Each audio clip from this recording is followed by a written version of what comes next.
Hello guys, আসসালামু আলাইকুম। কী অবস্থা সবার, কেমন আছেন? সো ইভিনিং ওয়াকের জন্য বের হয়ে গেলাম, ঠান্ডার ভিতরে ঝিরঝিরে বৃষ্টিও পড়ে।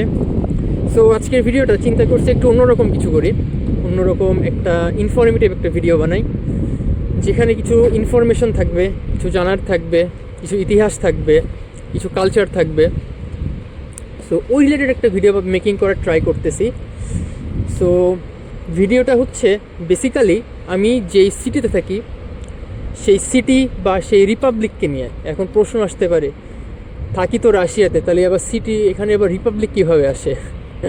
আসলে জিনিসটা অনেক ইন্টারেস্টিং। সো আমি থাকি হচ্ছি গ্রোজনিতে।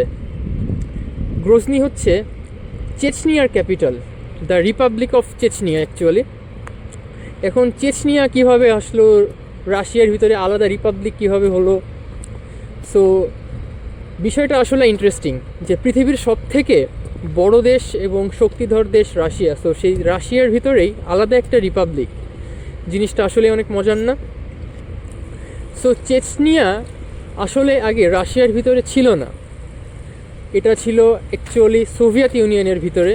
বাট যখন সোভিয়েত ইউনিয়নের পতন হয়, সোভিয়েত ইউনিয়ন যখন ভেঙে যায়, সো তারপরে চেচনিয়া নিজেরা আলাদা হয়ে যাইতে চায়, তাদের নিজেরা হইতেছে একটা, নিজেদেরকে একটা আলাদা দেশ বা কান্ট্রি হিসেবে প্রতিষ্ঠিত করতে চায়, আলাদা টেরিটরি বানাইতে চায়। বাট রাশিয়া সেই প্রস্তাবকে নাকচ করে। সো এরই পরিপ্রেক্ষিতে 1994 থেকে 1996 সাল পর্যন্ত চেচেন ওয়ার চলে, একটা 2 বছর একটানা, যেটা ফার্স্ট চেচেন ওয়ার নামে পরিচিত। পরবর্তীতে 1999 থেকে আরেকটা ওয়ার শুরু হয়, অ্যান্ড এটা শেষ হয় আফটার 2005। এক্স্যাক্ট সালটা আমার মনে নাই, এই জন্য বলছি আফটার 2005।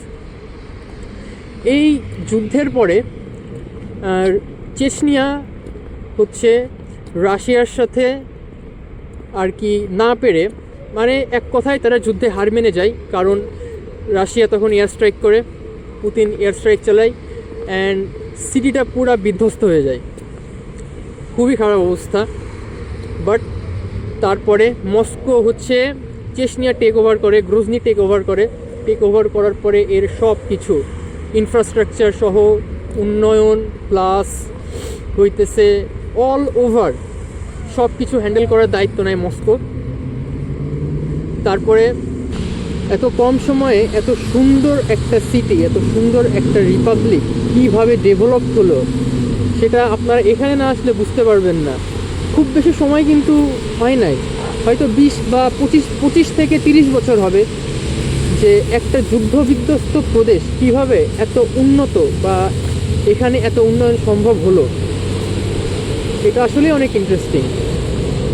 অ্যান্ড পুরো রাশিয়ার ভিতরে বলা যায় one of the most developing city বা রিপাবলিক যেটাই বলেন, সেটা হচ্ছে গ্রোজনি অর চেচনিয়া।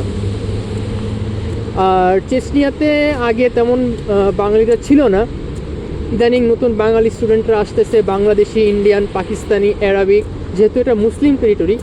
সো মুসলিমরা এখানে পড়ালেখা করতে বেশি স্বাচ্ছন্দ্য বোধ করে, অ্যান্ড এখানে সব কিছুই হালাল, খাবার টাবার এভরিথিং অল ওভার, কোনো প্রবলেম নাই, মানুষজনও খুব ভালো। ইভেন যারা স্টুডেন্ট আছে তারা এখানে জবও করতে পারবে পার্ট টাইম উইকেন্ডে, বা যখন সামার সিজন চলে রাশিয়াতে, জুন জুলাই সাইডে, আগস্টে জব করতে পারবে একটানা। এখানে অনেক ভালো সুযোগ সুবিধা আছে, সেফটি আছে, সিকিউরিটি আছে।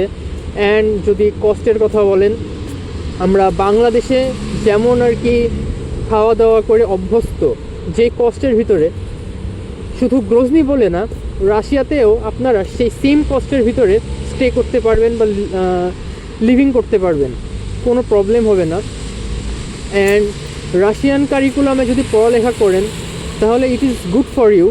হ্যাঁ, অনেকেই কন্ট্রোভার্সি করে এটা নিয়ে যে রাশিয়ান কারিকুলামে পড়ে কী হবে, ইংলিশে পড়া ভালো।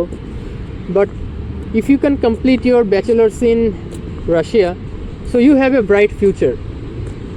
Yes, I can guarantee you that you have a bright future. So আমি জিনিসগুলো নিয়ে অনেক ঘাটাঘাটি করছি, অনেক পড়ালেখা করছি যে কীভাবে কী করা যায়। অ্যান্ড আই গেস আপনারা যারা ভিডিওটা দেখবেন তো জানবেন যে actually Russia is not bad, it is good. And Grozny বা চেচনিয়া যেটাই বলেন, যেটা নিয়ে অনেক বেশি কন্ট্রোভার্সি হয়, it is very much good, very much pleasant and very much beautiful city, beautiful Republic বা টেরিটরি যেটাই বলেন আপনারা। কারণ এখানকার মানুষজন খুবই ভালো, খুবই ভালো, খুবই ফ্রেন্ডলি। আমি যখন রাস্তাতে বের হই, সবাই আমার জিজ্ঞাসা করে কোন দেশ থেকে আসছো, কোন দেশ থেকে আসছো, কী করো, স্টুডেন্ট কিনা। তো আমি বলি বাংলাদেশ থেকে আসছি। তখন সবাই বলে যে বাংলাদেশ থেকে আসছো, এত দূর থেকে এখানে পড়ালেখা করতে। সো ওরা আসলে অনেক বেশি খুশি হয় তখন, যে অ্যাকচুয়ালি এত দূর থেকে আমাদের এখানে পড়ালেখা করতে আসতেছে মানুষজন। And they are really helpful. এখানকার মানুষজন অনেক বেশি হেল্পফুল।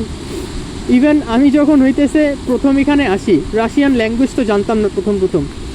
তো মানুষজন আমাকে হেল্প করতো জায়গা খুঁজতে, বিভিন্ন সুপার মার্কেট। বা আমি যখন প্রথমবার ইউনিভার্সিটিতে যাই, যে ইউনিভার্সিটি চিনতে পারতেছিলাম না, তো ট্যাক্সি ড্রাইভারকে বলছিলাম যে আমি ইউনিভার্সিটি যাব, বাট কীভাবে যাব, ভাষাও জানতাম না। তখন হইতেছে ট্যাক্সি ড্রাইভার আমাকে সরাসরি ইউনিভার্সিটি পর্যন্ত নিয়ে যায়। ইউনিভার্সিটিতে নিয়ে তারপর সেখানকার ইন্টারন্যাশনাল ডিপার্টমেন্টের সাথে কথা বলে ওই ট্যাক্সি ড্রাইভারই আমার হইতেছে মেডিকেল করানো লাগছিল হোস্টেলে ওঠার আগে। তো মেডিকেল করানো থেকে শুরু করে একদম লাস্ট ডকুমেন্টেশন পর্যন্ত ওই ট্যাক্সি ড্রাইভারটা আমার সাথে স্টে করছিল। এবং ওই ট্যাক্সি ড্রাইভার আমার থেকে মানে তার যেটা প্রাপ্য তার থেকে অনেক বেশি সে আমার কাছ থেকে কম নিছে। এটা আসলেই অনেক বেশি মানে একটা গর্বের ব্যাপার যে এখানকার মানুষজনের মন মানসিকতা বা মাইন্ডসেট যেটাই বলেন না কেন অনেক বেশি ভালো। এখানকার মানুষজনও ভালো, অনেক বেশি ফ্রেন্ডলি, অনেক বেশি হেল্পফুল। অ্যান্ড তারা অনেক বেশি পরিশ্রমী। এখানকার মানুষ অনেক বেশি পরিশ্রমী। তারা যখন আমি রেস্টুরেন্টে জব করতাম, বাট এখন করি না, অ্যাকচুয়ালি করি না বললেও ভুল হবে, জাস্ট আর কি ব্রেক নিছি স্টাডি প্রেশারের জন্য। একটানা 12.5 ঘন্টা 13 ঘন্টা ওরা জব করে রেস্টুরেন্টে বা ওয়্যার হাউসে, যেখানেই বলেন। They are very much hard working. And ওরা অনেক বেশি আপনাকে ভালোভাবে ট্রিট করবে as a foreigner. And if you become Muslim, then you can stay here without any tension, without any problem, without any headache. They will help you, they will treat you like your brother, they will treat you like your sister. And যদি কেউ ইচ্ছুক থাকে যে না আমি চেচনিয়াতে পড়বো বা Chechen state ইউনিভার্সিটিতে পড়বো, মেডিকেল বা ইঞ্জিনিয়ারিং পড়বো, গ্রোজনি স্টেট টেকনিক্যাল ইউনিভার্সিটি আছে, so you are welcome here, there is no problem at all. You can study here peacefully, you can live here peacefully. তো আজকে এই পর্যন্তই। তো দেখা হবে নেক্সট ভিডিওতে। টিল দেন বাই, আসসালামু আলাইকুম। আর এই ঠান্ডার ভিতরে এই যে এত কষ্ট করে ভিডিও বানাইতেছি, হাত জমে যাইতেছে। একটু লাইক, কমেন্ট আর শেয়ার, আর সাথে যদি একটু ফলো করে দেন সবাই, তাহলে তো ভালোই হয়। বাই বাই এভরিওয়ান, আসসালামু আলাইকুম।